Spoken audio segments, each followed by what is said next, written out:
Bom dia, boa tarde a todos que estão chegando. Sejam bem-vindos a mais um estudo do livro dos Espíritos de Allan Kardec.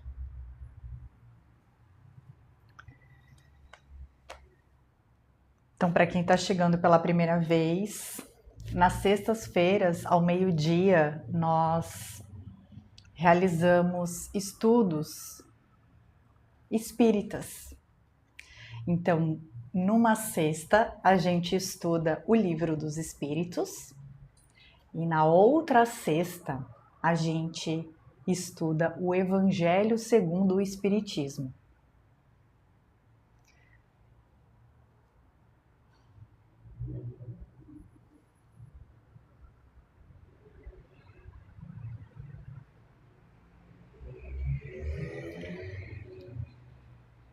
Então, para quem gosta de espiritismo e quer comprar uma versão do Livro dos Espíritos, eu indico essa aqui, dessa capa aqui, porque ela tem uma linguagem mais atualizada, um vocabulário, uma escrita mais contemporânea, e isso acaba facilitando a nossa compreensão a respeito daquilo que nós estamos lendo e, claro, interpretando. Oi, Adri, boa tarde, seja muito bem-vinda. Ander, seja muito bem-vindo, obrigada. Muito obrigada, Adri. Antes da gente começar a fazer o nosso estudo, nós estamos na página 48, tá?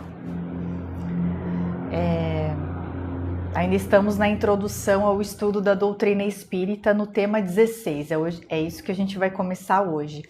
Mas antes da gente iniciar de fato a leitura e as interpretações aqui das mensagens, eu gostaria de propor um pequeno momento para a gente se conectar com a nossa espiritualidade.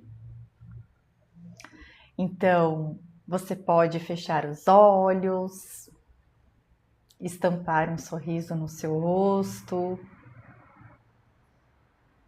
e vamos fazer uma respiração bem profunda. Inspira pelo nariz e solta pela boca.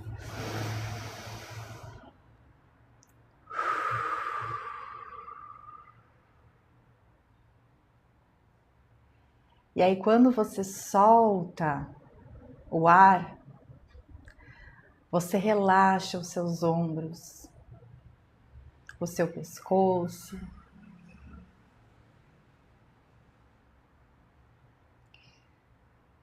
Aproveite esse momento para sentir como você se sente, para sentir o seu corpo, para estar no aqui e no agora.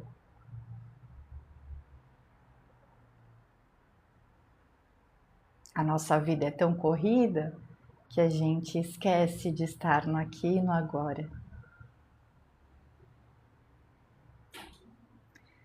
Então, vamos convidar os nossos mentores espirituais para estarem aqui conosco, realizando esse estudo.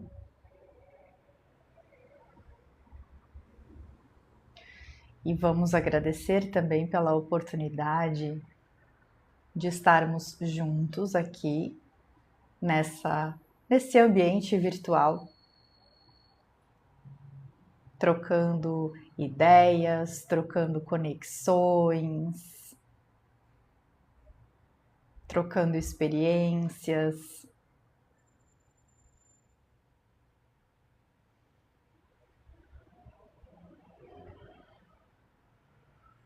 E que esses ensinamentos que vamos adquirir hoje possam reverberar em nossas vidas através dos nossos relacionamentos,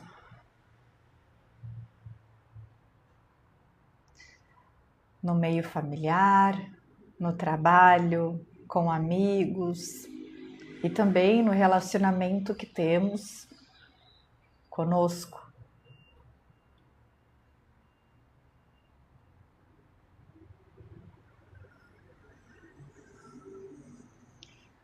Um ótimo estudo a todos. Que assim seja. Podemos então ir voltando devagar. Pode fazer mais uma respiração profunda.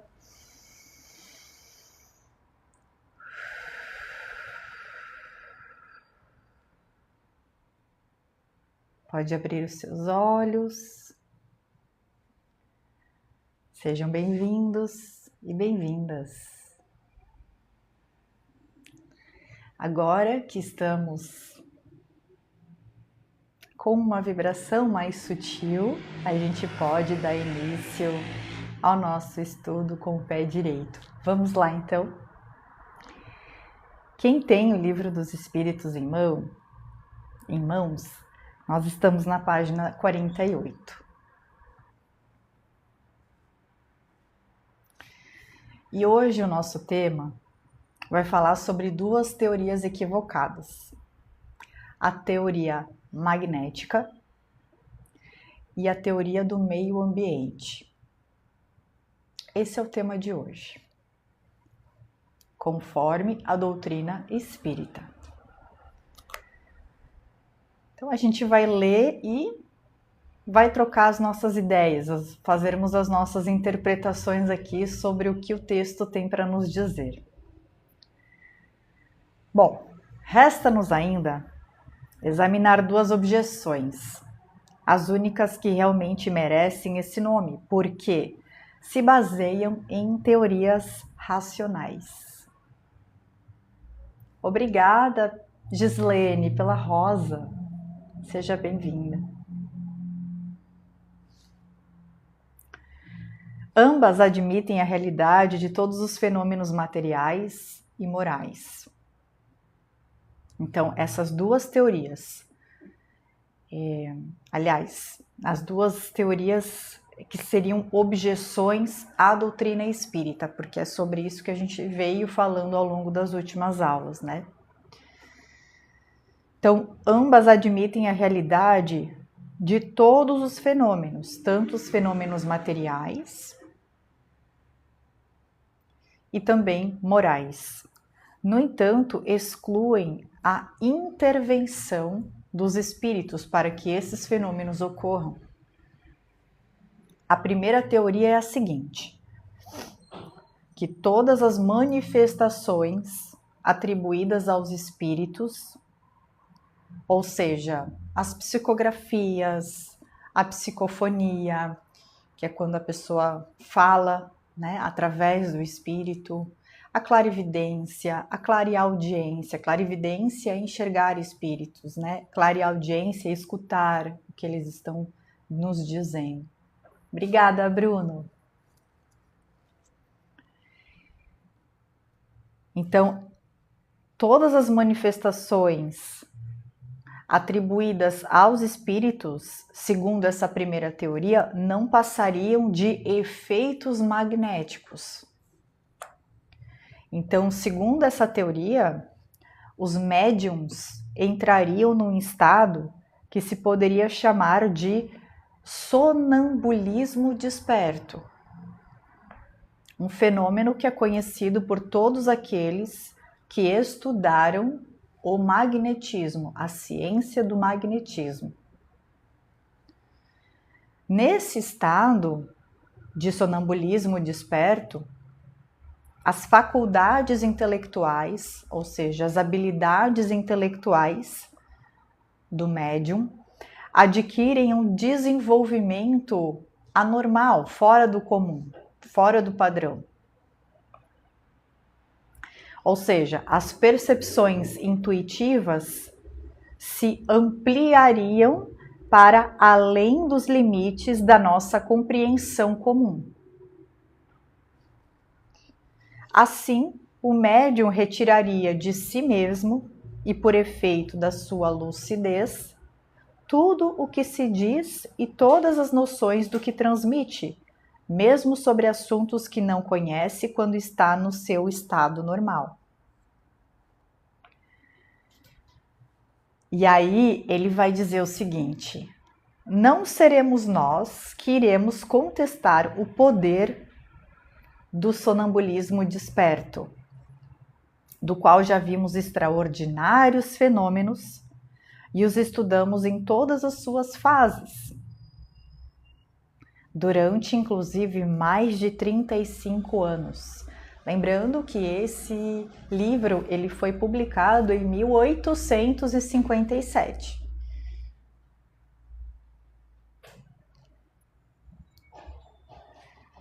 Concordamos que muitas manifestações espíritas poderiam ser explicadas por este meio, ou seja, pela teoria do sonambulismo desperto, pelo fenômeno, aliás, do sonambulismo desperto.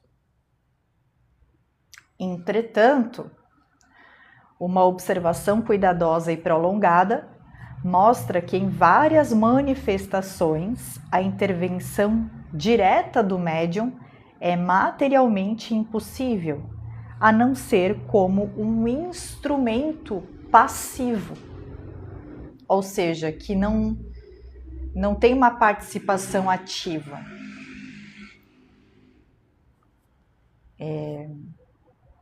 Como se quando ele fala isso, eu lembro de Chico Xavier. Então, o braço, as mãos, né, de Chico Xavier, na verdade, eram instrumentos passivos para os espíritos. Então, os espíritos utilizavam um meio físico, no caso, um membro físico de um médium, de uma pessoa, para passar a mensagem deste espírito, ou desses espíritos, enfim. Oi, Ícaro, boa tarde! Quanto tempo, tudo bem com você?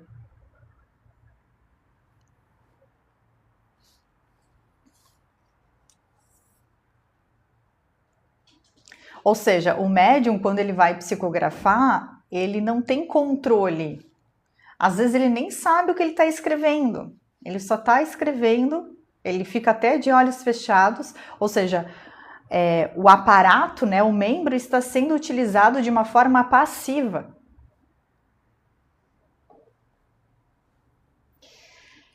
Para aqueles que concordam que as manifestações espíritas não passariam, então, de efeitos magnéticos, nós vamos dizer o seguinte: vejam e observem, porque certamente ainda não viram tudo. E, de fato, até hoje a gente não viu tudo. Até hoje nós estamos aprendendo e vamos passar ainda muito tempo ainda aprendendo novas coisas. Novas possibilidades. Tudo bem também por aqui, obrigada por perguntar.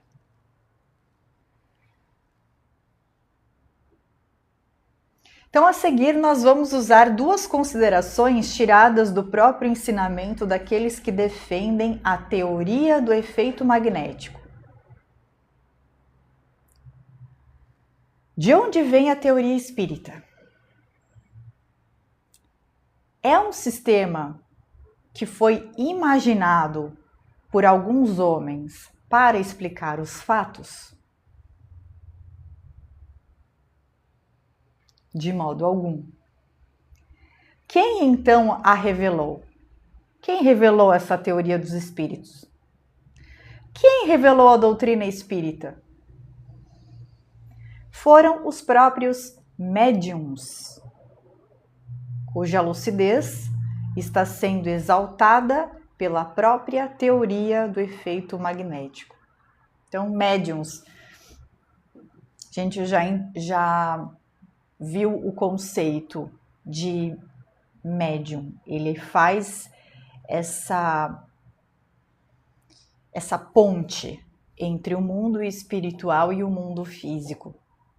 Ele tem essa capacidade, essa habilidade de captar mensagens, ruídos,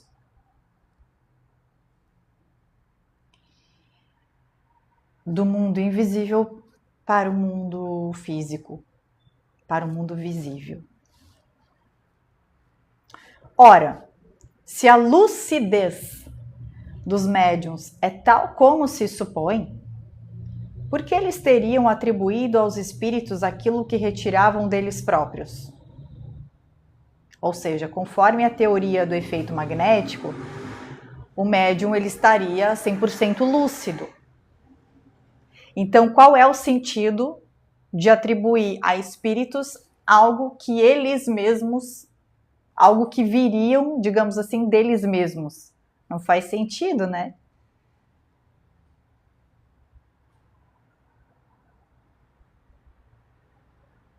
Como poderiam ter dado informações tão precisas, tão lógicas, tão sublimes sobre a natureza dessas inteligências extra-humanas?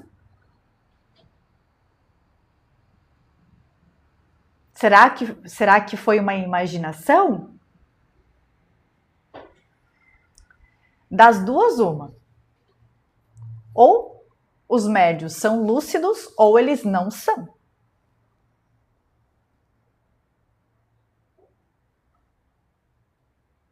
Se forem lúcidos e se aquilo que dizem for confiável, em nome da coerência e para não entrarmos em contradição, precisamos aceitar que eles estão com a verdade. Depois, se todos os fenômenos tivessem a sua origem no médium, seriam sempre idênticos no mesmo indivíduo. Quer dizer, por exemplo, o médium que faz a psicografia teria sempre a mesma letra. E o que acontecia? Ou o que acontece ainda, né, com médiums que fazem psicografia? As letras, a caligrafia, ela é diferente conforme cada espírito vai incorporando, né?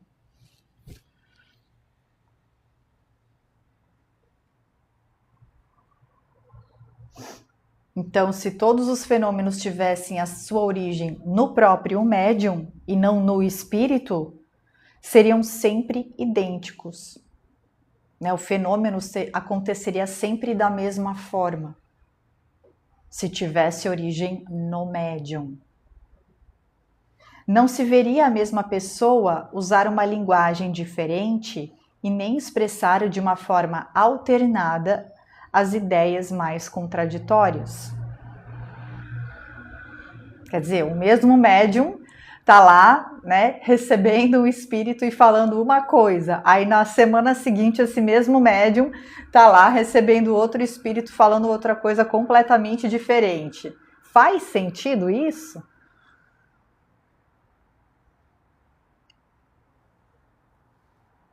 Essa falta de uniformidade, de hegemonia, né, nas manifestações de um mesmo médium, prova a diversidade das fontes.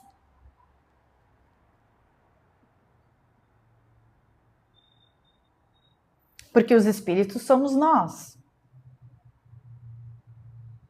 A diferença é que eles estão desencarnados e nós estamos encarnados. Essa é a única diferença. Então, nós estamos em 7 pessoas na sala. Cada um tem a sua visão. Cada um tem a sua visão de vida, suas experiências, aquilo que acha correto, aquilo que acha incorreto. Imagina, nós 7 aqui incorporando num médium. O médium ele vai ter uma opinião diferente sobre vários assuntos, né?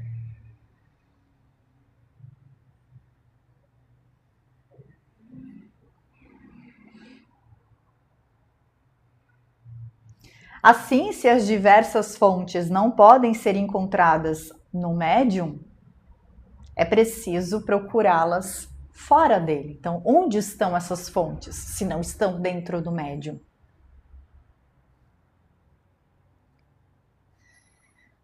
Vamos agora para a segunda teoria.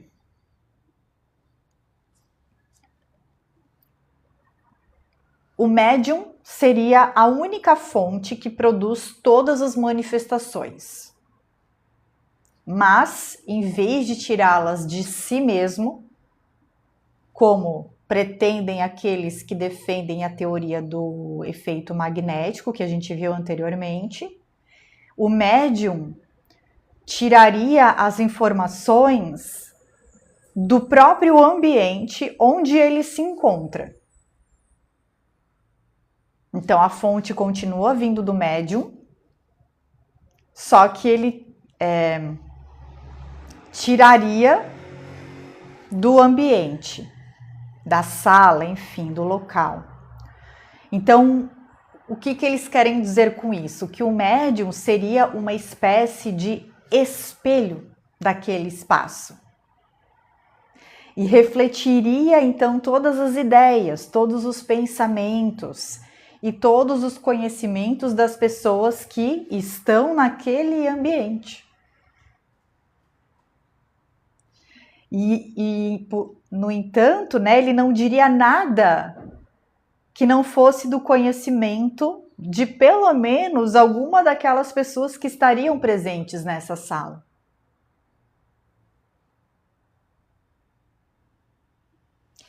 Então, a influência exercida pelos assistentes sobre a natureza das manifestações constitui, de fato, um dos princípios da doutrina espírita. Contudo, essa influência é diferente da que os opositores, né, que são essas duas teorias, a primeira que as informações partiriam do médium, e a segunda, quando ele estivesse num efeito magnético, né, de sonambulismo desperto, e aí por isso ele ampliaria a sua visão e traria as mensagens, e a segunda teoria é que o médium captaria as informações das pessoas, do meio ambiente onde elas estão. Então, a influência é diferente da que os opositores supõem existir. Ou seja, a teoria do efeito magnético e a teoria do meio ambiente. E daí, pensar que o médium seria apenas um eco do pensamento daqueles que o rodeiam. Vai uma distância muito grande, visto que milhares de fatos comprovam terminantemente o contrário. Então, esse modo de pensar, além de ser uma precipitação, é um grave erro que os opositores acabam cometendo.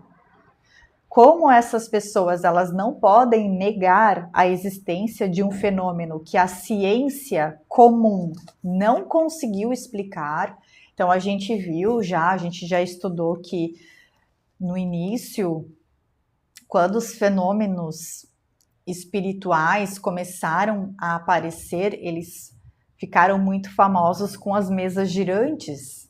Então as pessoas se reuniam nas casas, enfim, e era como se fosse até uma espécie de brincadeira. As mesas elas se movimentavam sozinhas, elas davam batidas, levitavam, os objetos eram arremessados. E aí começaram, né, os cientistas da época começaram a investigar.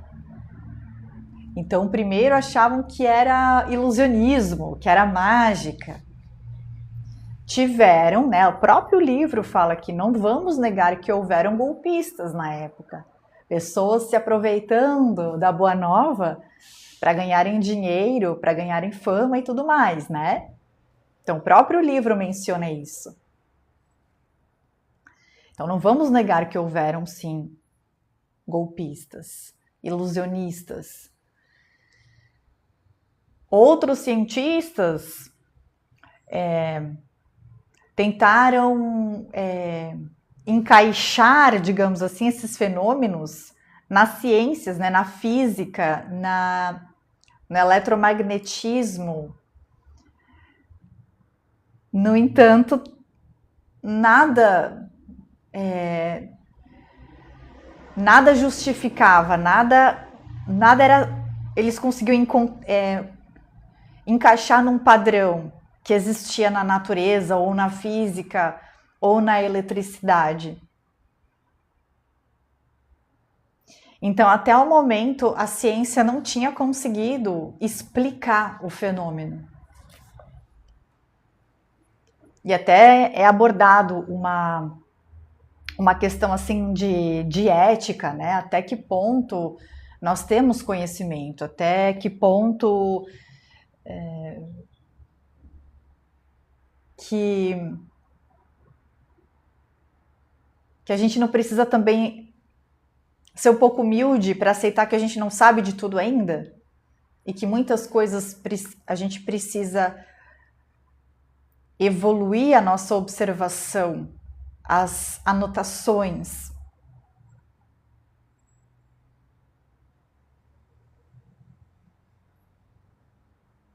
Boa tarde, Argon e Aska, sejam bem-vindos.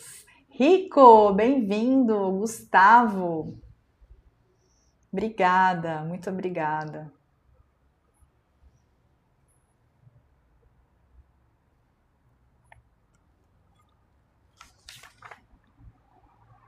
Então, até o momento, a ciência comum não conseguia explicar o fenômeno. E não querendo admitir a presença de seres espirituais, explicam-no a seu modo. Essa teoria, embora enganosa, seria sedutora se pudesse abranger todos os fatos, mas não é isso que acontece, não tem um padrão. E por isso que a gente não consegue encaixar em nenhuma lei que a gente, com a nossa pequena consciência, conhece. Tem muitas coisas que a gente ainda precisa descobrir a respeito das leis da física.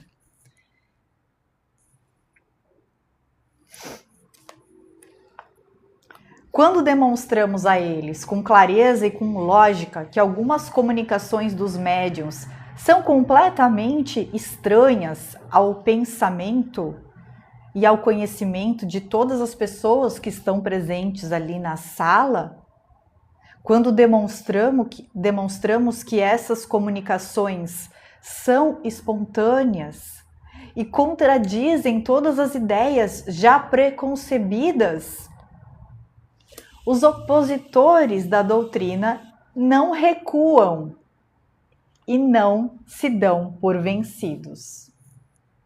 Obrigada pelo aroma de amor. Obrigada. Chegam a dizer que a irradiação propaga-se muito além do círculo imediato que nos rodeia. Que o médium seria o reflexo de toda a humanidade, de tal sorte que se as inspirações não vêm das pessoas que estão ali no ambiente ao seu redor, ele as vai buscar fora daquele espaço, em outras cidades, em outros países, na Terra inteira e mesmo em outras esferas.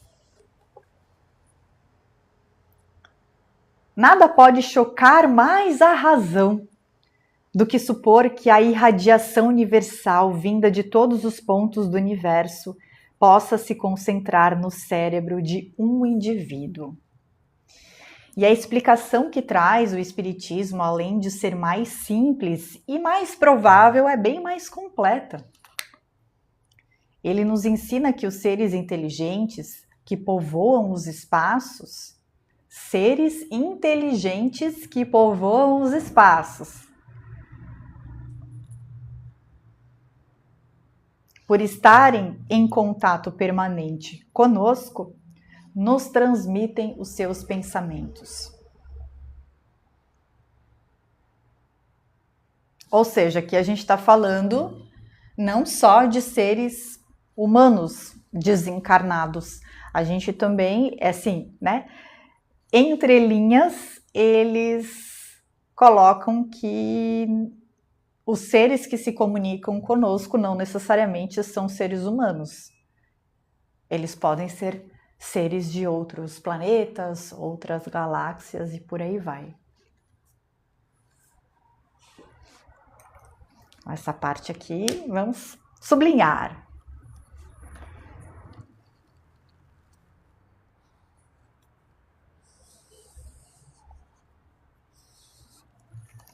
Esse é um ponto importante e nunca é demais insistir.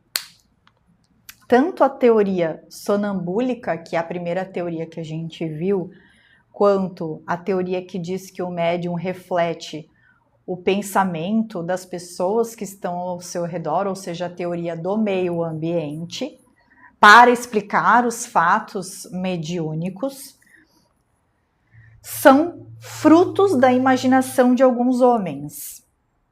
São opiniões individuais criadas para explicar um fato, ao passo que a doutrina dos espíritos não é uma concepção humana.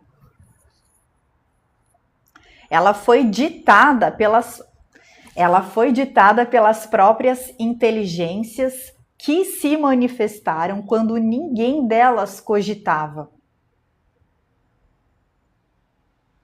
E a própria opinião geral as repelia.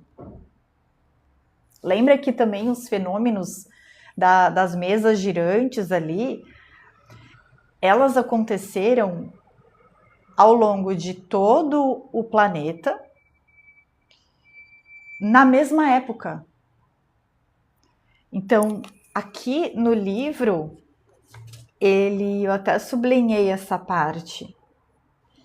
Eles trazem informações de mais de 1000 centros espíritas de todo o mundo.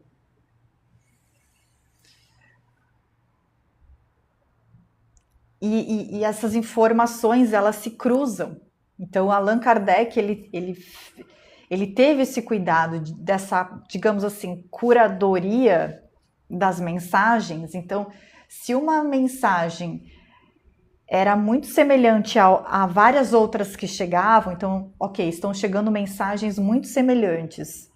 Ok, então os espíritos, né, os seres, as consciências, eles chamam aqui de espíritos, mas a gente pode chamar de consciências também, ou seres. Ok, eles concordam num ponto, então isso a gente vai escrever no livro. Agora, quando as mensagens ficavam, assim, uma falava uma coisa, a outra falava outra coisa a respeito do mesmo assunto, outra divergia um pouco mais. Opa, não vamos colocar, melhor a gente não colocar. Então ele tinha muito esse cuidado, assim, para que a obra tivesse uma coerência.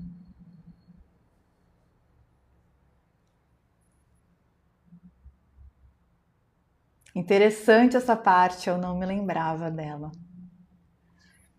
Eu também não, sabia? Por isso que está sendo muito legal fazer o estudo de novo. A gente acaba recapitulando muitas coisas, né?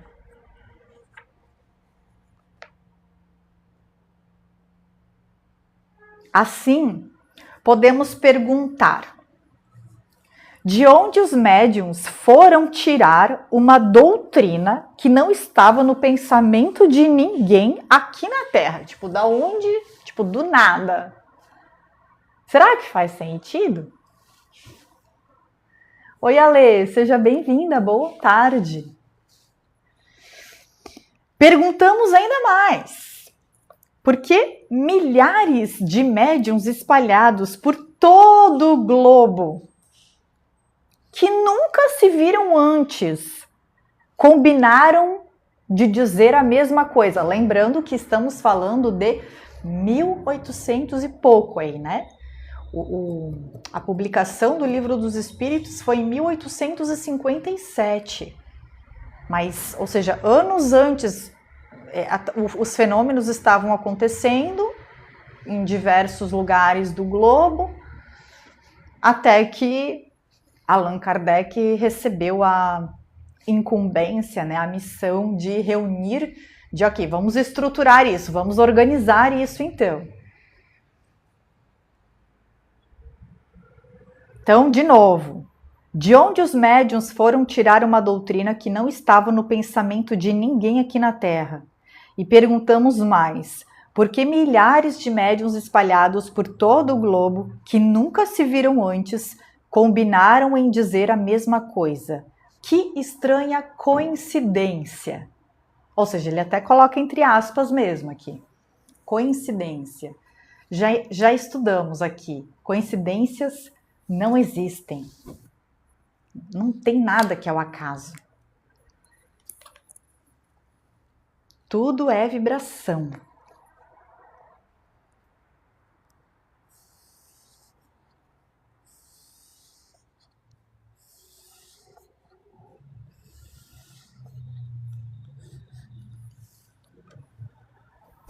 Oi, Sheik, boa tarde.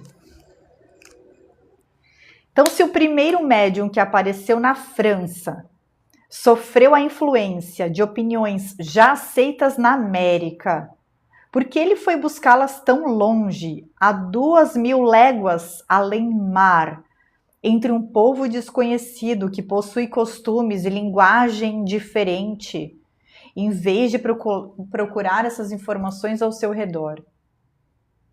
Então, lembrando que naquela época não tinha internet, não tinha telefone, não tinha computador, não tinha celular, não tinha nada. Olha só, tudo é energia, tudo é conectado, sempre diz nossa amada vovó Maria Conga. Nós todos estamos entrelaçados, nós somos elos da mesma corrente. Então, como que seria possível essa comunicação entre os encarnados ao mesmo tempo?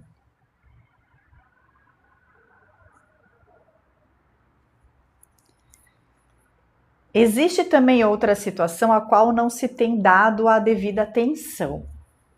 As primeiras manifestações, tanto na França quanto nos Estados Unidos, então, na França e Estados Unidos foram os primeiros lugares onde o fenômeno das mesas girantes começou a acontecer. Então, não se deram por meio da escrita e nem da fala, mas por pancadas que correspondiam às letras do alfabeto. Isso a gente também viu mais no início. Então, era a forma que eles se comunicavam era A, era uma pancada, B, 2 pancadas. Então, as primeiras comunicações, tanto na França como nos Estados Unidos, não se deram por meio da escrita, ou seja, psicografia, e nem por meio da fala, psicofonia, mas sim por pancadas que corresponderiam às letras do alfabeto, formando assim palavras e frases. Esse foi o meio que as inteligências que se manifestavam utilizaram para dizer que eram espíritos.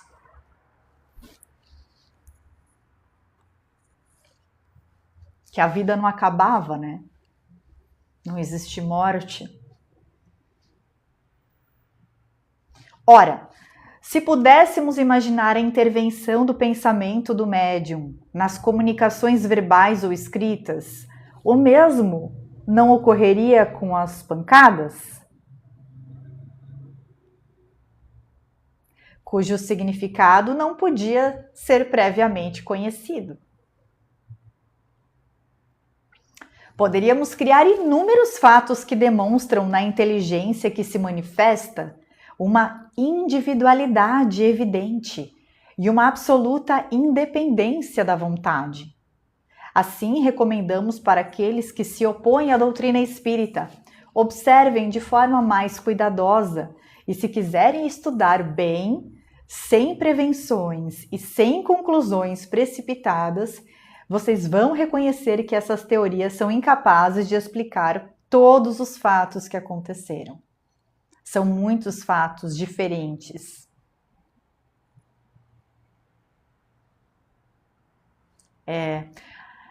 Aragon e Asca deveria ser muito trabalhoso e cansativo naquela época. Criaram praticamente um alfabeto. E aí depois, então, essa comunicação ela foi evoluindo. Analisemos as seguintes questões. Por que a inteligência que se manifesta, seja ela qual for, se recusa a responder certas perguntas sobre assuntos perfeitamente conhecidos, como, por exemplo, o nome ou a idade de quem está perguntando, ou o que o interlocutor tem na mão, o que fez na véspera da comunicação, o que fará no dia seguinte e assim por diante. Se o médium fosse de fato o espelho do pensamento dos assistentes que estão ali na sala, no meio ambiente, que corresponde à segunda teoria, lhe seria muito fácil responder. Ora, porque aí o médium ia captar as informações ali das pessoas, então seria fácil responder essa questão. Então, se fosse, né, se a segunda teoria ali dos opositores estivesse correta, por que então o médium não respondia essas perguntas?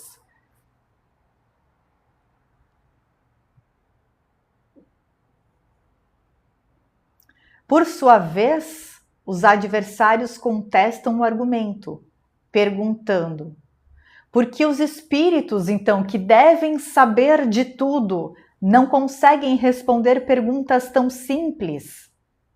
De acordo com o ditado, quem pode o mais, pode o menos. E então acabam concluindo que não são os espíritos que respondem. Quando ele fala o ditado, quem pode o mais, pode o menos, a gente tem aqui uma interpretação desse ditado. Então, quem pode o mais, pode o menos, pode também ser compreendido como aquela pessoa que pode fazer o mais difícil, como, por exemplo, levitar, né, coisas do chão, ou seja, um ser invisível que pega uma caneta, uma mesa e levita. Também poderia responder perguntas do tipo qual é a idade, o que a pessoa fez no dia anterior, o que ela vai fazer, né? Então,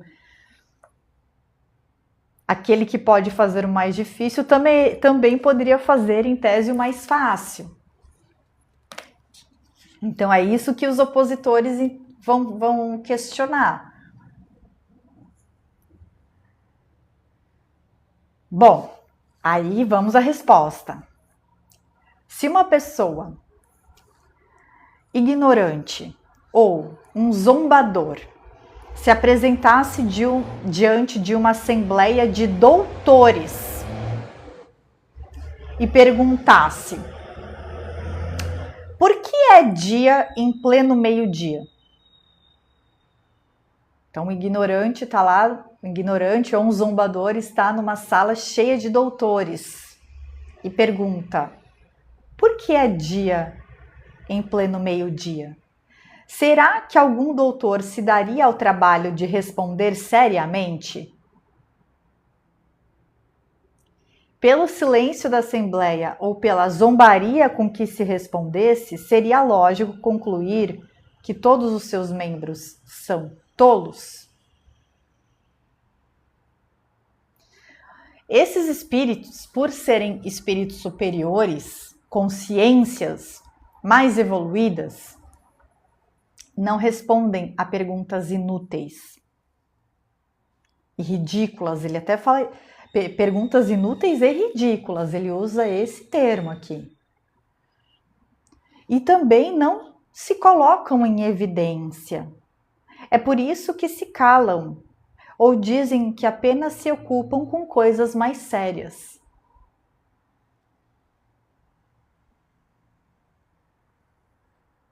Finalmente perguntaremos. Então, depois, quando a gente entrar nas perguntas, a gente vai ver que são perguntas muito profundas e respostas muito profundas também. Que, segundo as consciências, isso sim é algo que eles gostariam de transmitir, né?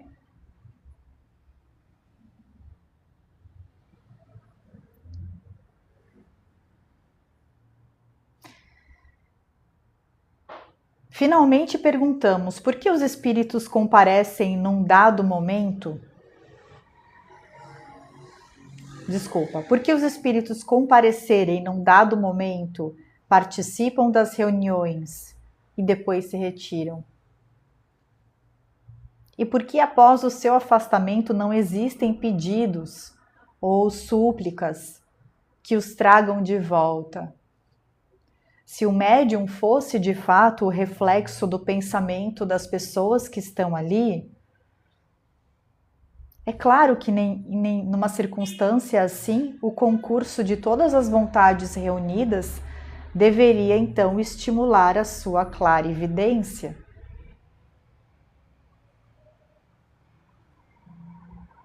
Portanto, se ele não consegue dar continuidade na sua tarefa, cedendo ao desejo da Assembleia e também da sua própria vontade, é porque ele não estava sob o efeito da influência desses assistentes, e sim dos espíritos que se retiraram, certo?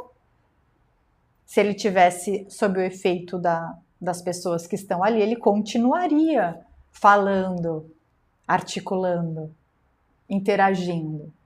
E por que então simplesmente paravam assim de se comunicar de uma hora para outra? Então é mais um argumento que mostra como a segunda teoria, que é referente ao meio ambiente, não faz sentido, não se sustenta. Oi Edna, boa tarde, obrigada pelo follow. Rena, seja bem-vindo.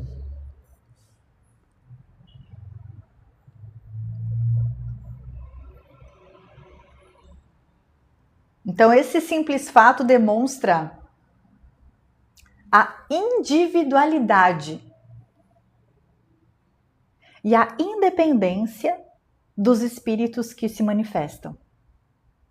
Individualidade. Cada espírito se manifesta de uma forma diferente, usando palavras, termos, uma personalidade. Uns falam mais rebuscados, outros falam com palavras mais fáceis, outros com palavras mais difíceis. Uns são mais objetivos, outros são mais prolixos.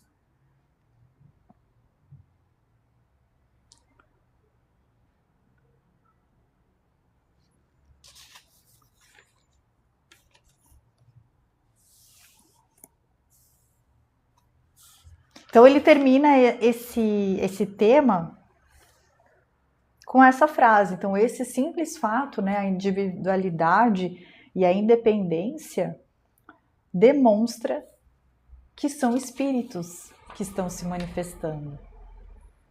Obrigada, muito obrigada. Obrigada.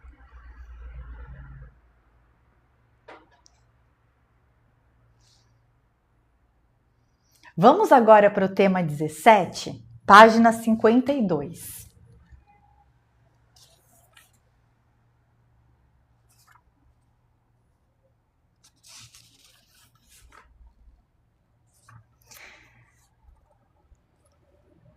A doutrina e os espaços vazios. A descrença em relação à doutrina espírita, quando não resulta de uma oposição sistemática e interesseira, tem quase sempre sua origem no conhecimento incompleto dos fatos, ou seja, da ignorância e também da falta de vontade de querer buscar mais informações. Cris, obrigada, seja bem-vinda. O que não impede que alguns falem sobre espiritismo como se o conhecessem a fundo. E é por isso que a gente está fazendo esse estudo desde o início. Aliás, nós já estamos na página 52. No entanto, quem quiser acompanhar os estudos anteriores, lá desde o início da primeira aula, todas as aulas estão disponíveis gratuitamente no meu canal no YouTube, que é o meu nome mesmo, tá? Karina com C Manke, M-A-N-K-E. Então lá, caso você queira iniciar esse estudo desde o comecinho, pode ir lá no meu canal. Pode se inscrever e assistir. Então essa é a ideia, a gente se tornar um pouco menos ignorante a respeito da espiritualidade.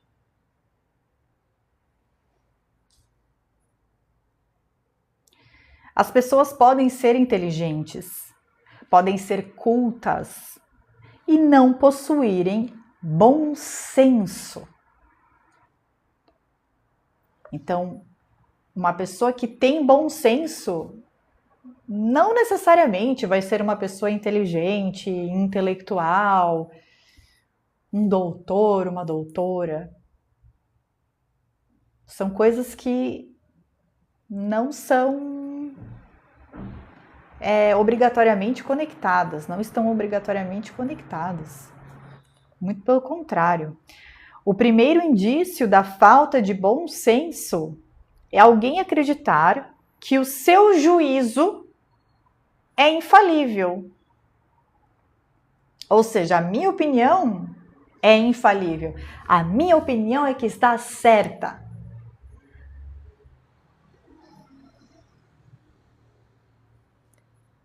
Então, esse é o primeiro indício da falta de bom senso. Alguém acreditar que é dono da verdade, ou que uma religião ou uma doutrina detém a verdade. Então, se Allan Kardec estivesse vivo hoje, o que ele ia dizer para a gente aqui? Gente, estudem as obras, mas vão além. As obras são o começo. Conheçam outros autores, analisem aquilo que vocês estão lendo, não aceitem as informações com passividade, sem fazer um filtro, sem refletir, sem analisar, sem conversar com a obra, com as ideias, com os autores, sem dialogar com aquilo que vocês estão lendo. Isso que ele ia falar pra gente, sabe? Continuem o estudo, continuem as experimentações, as observações, aprofundem, não parem aqui.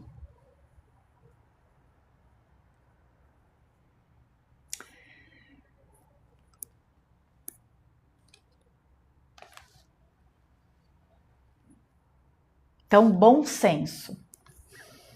Para muitos, as manifestações espíritas são apenas um objeto de curiosidade.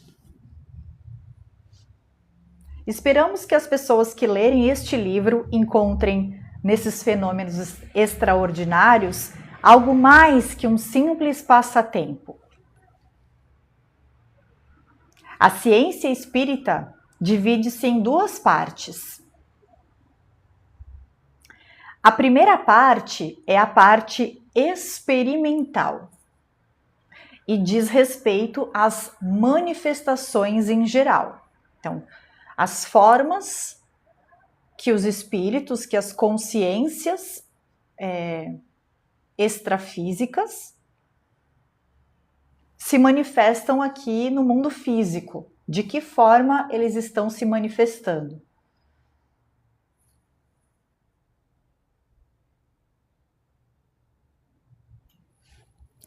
Segunda parte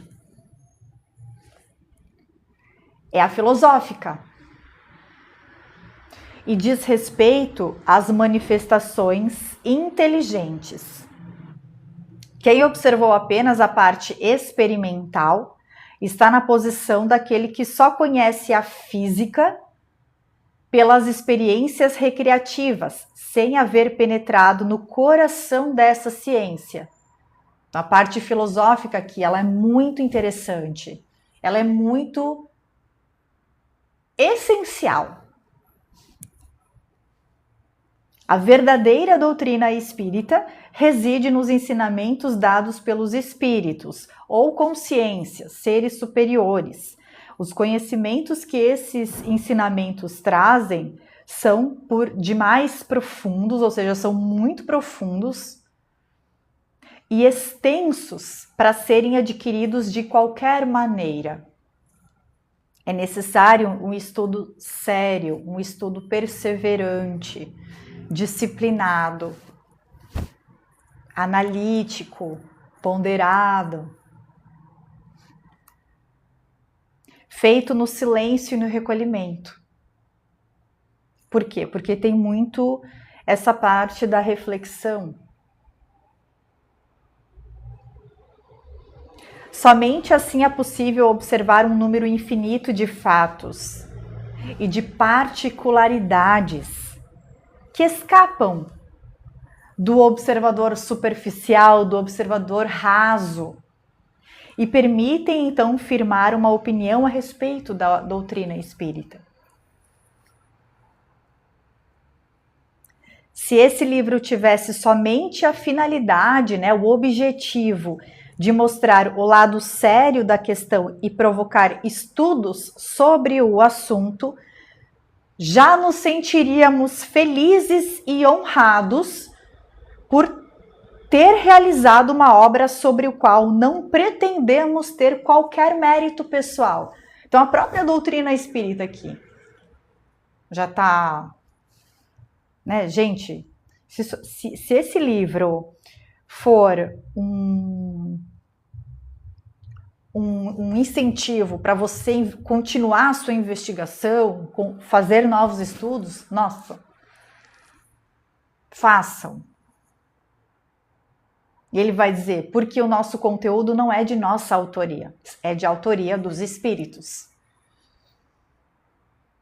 O mérito pertence inteiramente aos espíritos que a ditaram, que ditaram a obra. Esperamos que o Livro dos Espíritos tenha ainda outra utilidade, a de guiar homens e mulheres, eu vou acrescentar aqui, que desejam se esclarecer, mostrando-lhes através desses estudos um objetivo grande e sublime, que é o do progresso individual e do progresso social. Então, o progresso individual influencia diretamente no progresso social. Eu não posso mudar o mundo, mas eu posso mudar o meu mundo interior. Eu posso mudar como eu vejo as situações. Eu posso mudar os meus pensamentos, eu posso controlar, né? Ter consciência sobre aquilo que eu falo, sobre aquilo que eu faço, sobre aquilo que eu penso, sobre os meus valores, os meus desejos, aquilo que busco melhorar. Isso eu consigo controlar, isso está no meu território. Isso é minha responsabilidade. E a partir do momento, então, que eu faço a minha reforma íntima através do autoconhecimento, através do conhecimento e da prática do bem, que a Mônica de Medeiros e a Margarete Áquila falam muito, né? Conhecimento, autoconhecimento e prática do bem. Prática disso que você está aprendendo, de que forma você pode implementar o teu conhecimento no mundo para o bem coletivo. Você fazendo isso, você contribui para este mundo melhor que todos nós desejamos. Então, se eu desejo a paz no mundo, eu preciso ser essa paz. Como eu vou querer ver a paz no mundo se na minha casa, comigo mesma, com os meus familiares, com os meus amigos, parentes, colegas de trabalho, subordinados, enfim, eu ajo com displicência, com impaciência, com, às vezes, agressividade também nas palavras. É incoerente. Então, é um exercício diário buscar essa coerência nas nossas vidas. Obrigada, Aregon Yaska. Muito obrigada.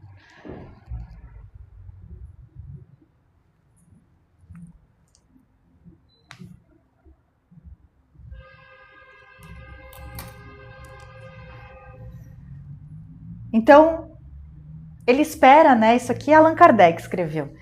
Ele espera que o Livro dos Espíritos tenha essa utilidade de guiar homens, mulheres que desejam se esclarecer, mostrando-lhes através desses estudos um objetivo grande e sublime, que é o progresso individual e o social.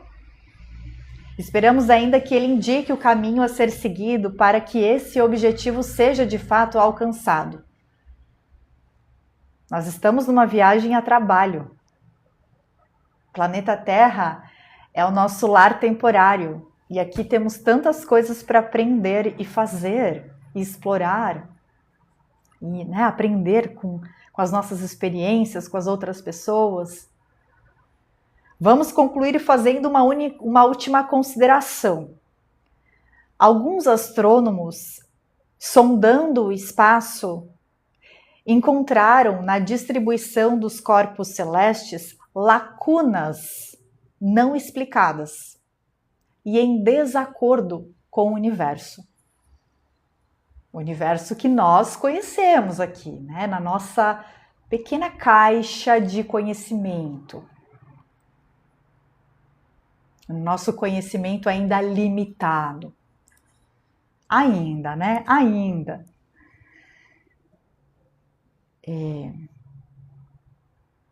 Suspeitaram, então esses astrônomos suspeitaram que essas lacunas deveriam estar preenchidas por planetas que tinham escapado à sua observação.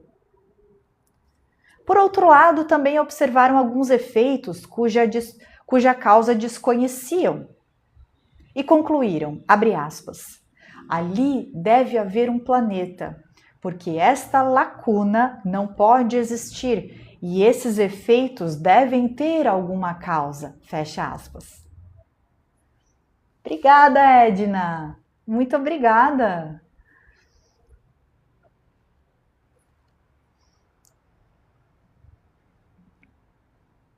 Partindo da causa para chegar ao efeito, puderam calcular os seus elementos. E mais tarde, os fatos vieram confirmar as suas previsões. E nós vamos aplicar esse mesmo raciocínio a uma outra ordem de ideias. Ou seja, o que eles fizeram? Hipóteses, né? Através da lógica, através da observação, da experimentação.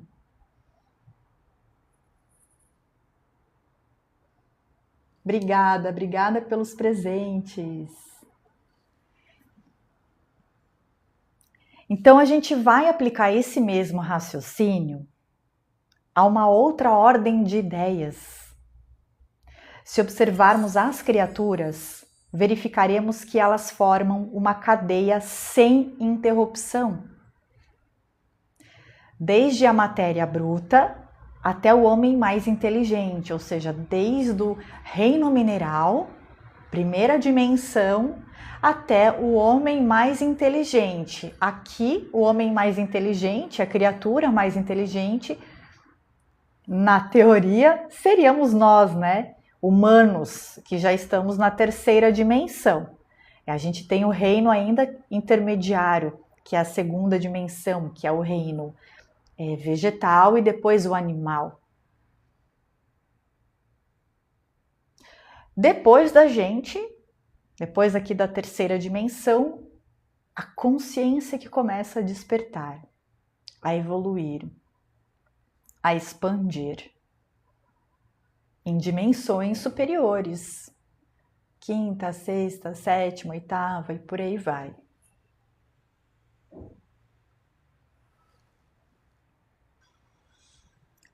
Mas entre o homem e Deus, né? Então, ele faz esse comparativo com as criaturas aqui da Terra. Então, desde a matéria bruta até o homem mais inteligente, aquele sábio, aquela pessoa mais inteligente do nosso planeta. Uau! Agora, entre o homem e Deus, o homem da terceira dimensão e a fonte, o universo, pai, mãe, divina consciência, aí esse princípio e o fim de todas as coisas, uau, que imensa lacuna, né? Então, a lacuna entre a gente e Deus e a fonte é uma lacuna bem maior. Mas Nós veremos ao longo do estudo aqui da doutrina, uma das leis se chama a lei do progresso. Todos nós estamos caminhando de volta para a fonte, de encontro, em comunhão.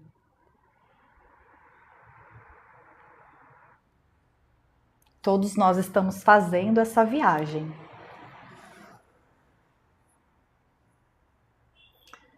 Será que é racional pensar que o homem seja o fim dessa cadeia?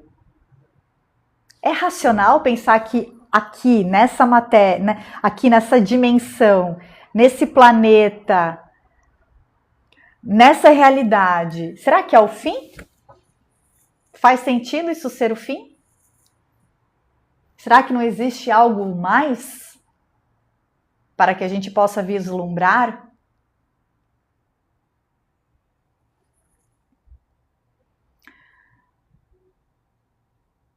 Ou que o homem transponha sem transição a distância que o separa do infinito? A razão, a lógica, nos diz que entre o homem e Deus deve haver outros seres. 1857. Nós estamos falando de outras consciências, outros seres extraterrestres. 1857.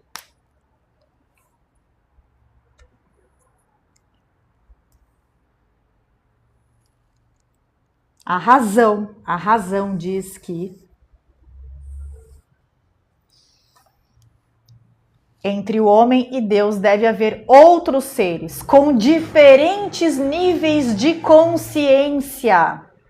Assim como disseram os astrônomos, entre os planetas conhecidos deve haver outros planetas desconhecidos.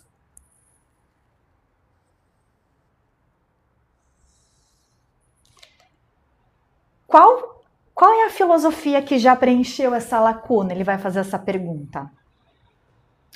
O Espiritismo vem preencher este vazio, ao mostrar que ele é habitado por seres de todas as categorias do mundo invisível, do mundo espiritual. Explica que esses seres são os espíritos dos homens nos diversos graus que levam à perfeição. Ou seja, é o caminho, é o nosso destino. Um dia nós seremos essas consciências mais elevadas, ajudando planetas que estão na sua fase primordial de provas e expiações, que é o momento que nós estamos hoje. A gente está fazendo essa transição planetária. Então, um dia, assim como os arcturianos, os pleiadianos, felinos, etc., Fraternidade Branca, Jesus, né, Egrégora das Marianas, enfim, nos ajudam aqui com seus conhecimentos, tecnologias da alma. Um dia a gente também vai fazer isso. Pelos espíritos que estão chegando. Porque a criação ela acontece o tempo inteiro. Nós somos um reflexo da fonte, né? A gente também está cocriando o tempo inteiro. A gente pensa, a gente imagina, a gente é criativo, a gente está criando aqui o tempo inteiro. Tudo que a gente olha para todas as coisas do seu ambiente aí, tudo que você consegue ver, um dia foi uma ideia. Foi imaginado. Foi feito um protótipo, uma maquete. Foi aprimorado. É o caminho, é o destino, a evolução é o nosso destino.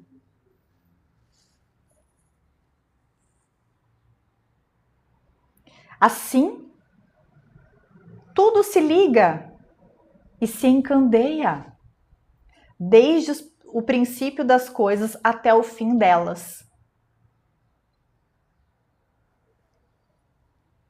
Aqueles que negam a existência dos espíritos ou dessas consciências que preenchem o vazio que elas ocupam. Os que riem deles, ousem rir das obras de Deus e de sua onipotência.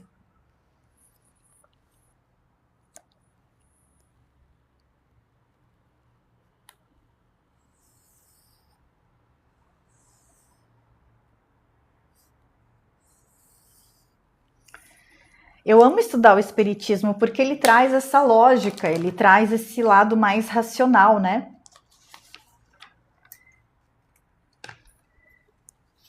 Obrigada, muito obrigada, Aregon e Aska. A presença de vocês é sempre muito benéfica. Muito obrigada. Gostaram da nossa aula de hoje? Muito obrigada pelo apoio de vocês.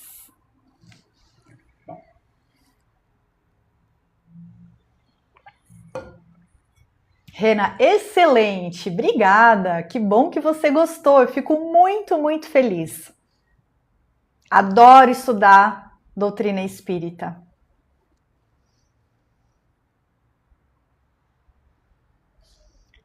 Bom, vamos então agora ir para a parte final do nosso momento. Então, a gente vai fazer um pequeno momento de conexão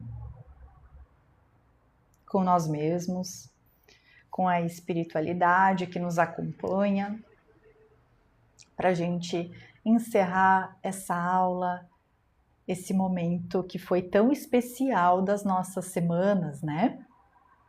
Dos nossos dias.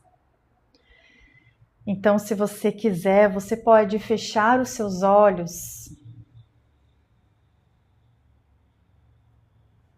Pode estampar um sorriso no seu rosto. Fazer uma respiração profunda, inspirando pelo nariz.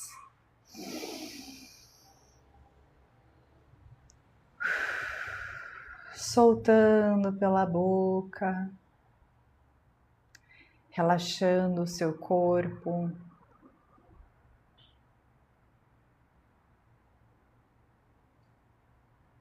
Se conecta com o chakra cardíaco, que fica na região do seu peito, do seu coração.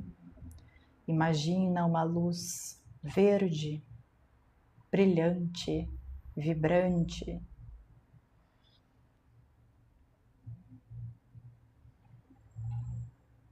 É o chakra do amor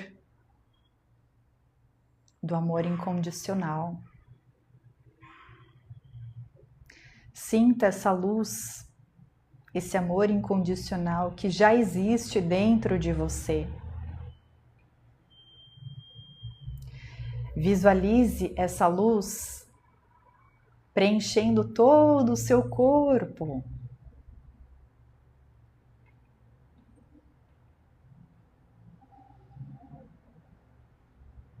E como você é feliz? E como essa luz é feliz quando você permite que ela circule livremente pelo seu corpo.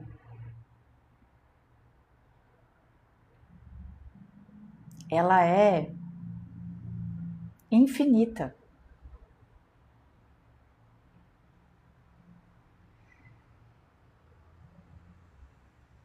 E você permite que essa luz transpasse o seu corpo físico, transcenda o seu corpo físico. E agora, ao teu redor, você visualiza também essa luz verde, cintilante, agradável, de paz, de cura, de amor.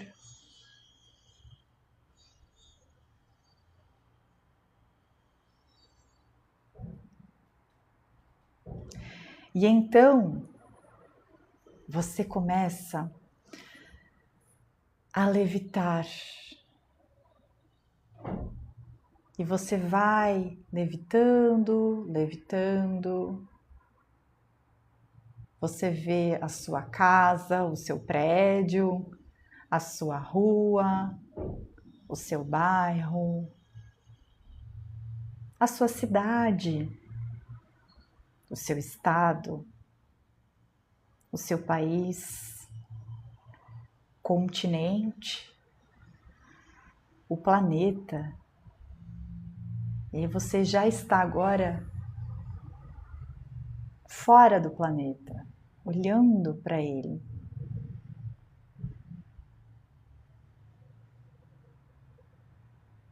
E você olha com carinho para esse planeta que está te recebendo, que é a sua casa,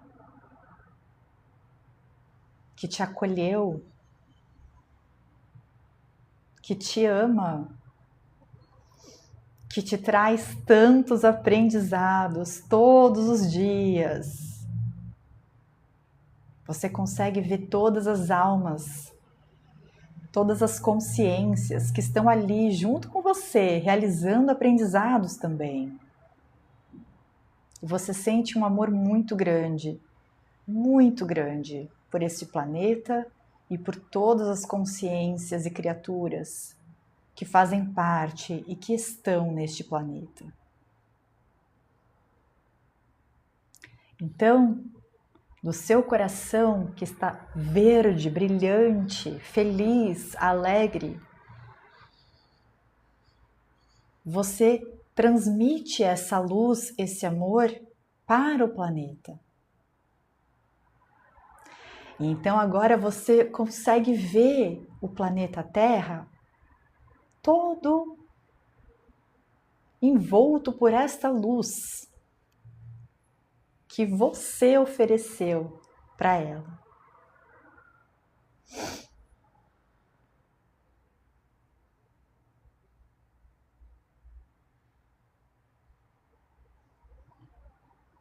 Olha como você é capaz de amar.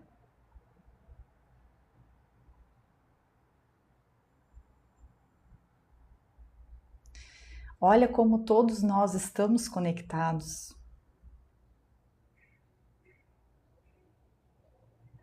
E aí você olha e você vê muitas outras pessoas fazendo o mesmo trabalho que você está fazendo agora pelo nosso planeta. Muitas pessoas enviando o seu amor para o planeta e para todas as criaturas e seres que habitam o planeta e que estão em estágio de aprendizagem, em estágio de evolução.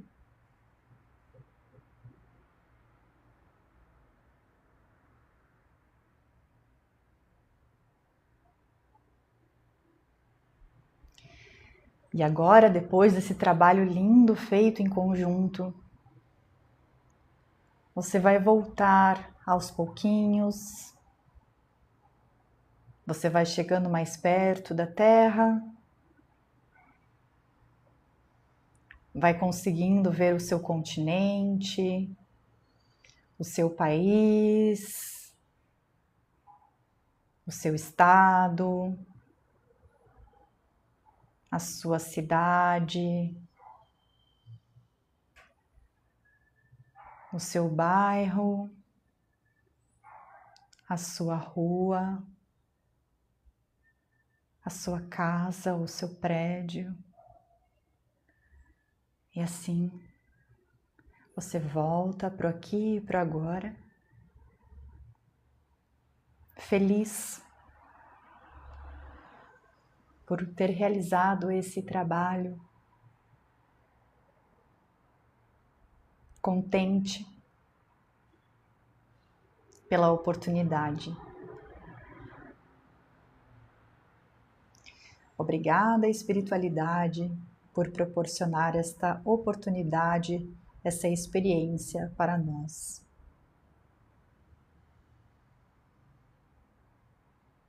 Que esse amor possa reverberar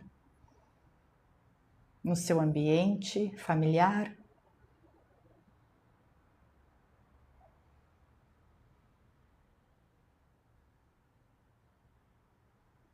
Vamos então agradecer também ao nosso Mestre Jesus, que acompanha esse trabalho, acompanha o nosso planeta.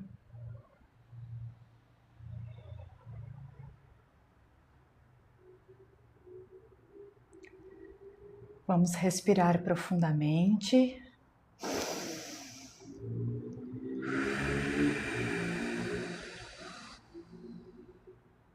E abrir os olhos devagar. Sejam todos bem-vindos e bem-vindas novamente.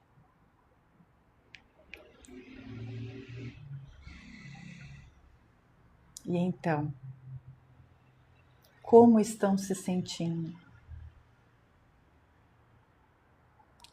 Gratidão, Cris, gratidão infinita.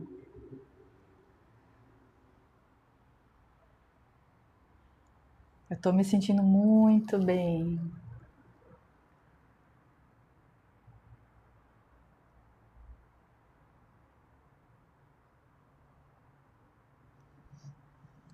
Que bom, Cris, que bom, eu fico muito feliz. Ai, Ícaro, gratidão. Nossa, foi uma viagem e tanto. Obrigada, obrigada, obrigada.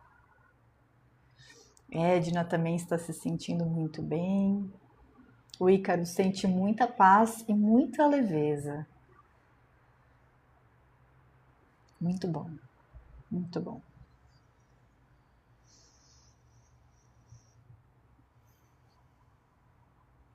Espero que vocês tenham gostado do nosso momento de estudo, de conexão com a espiritualidade, com o nosso planeta, com a nossa própria essência divina. Cris, viemos pelo Aragon e pela Asca. Sejam muito bem-vindas e bem-vindos.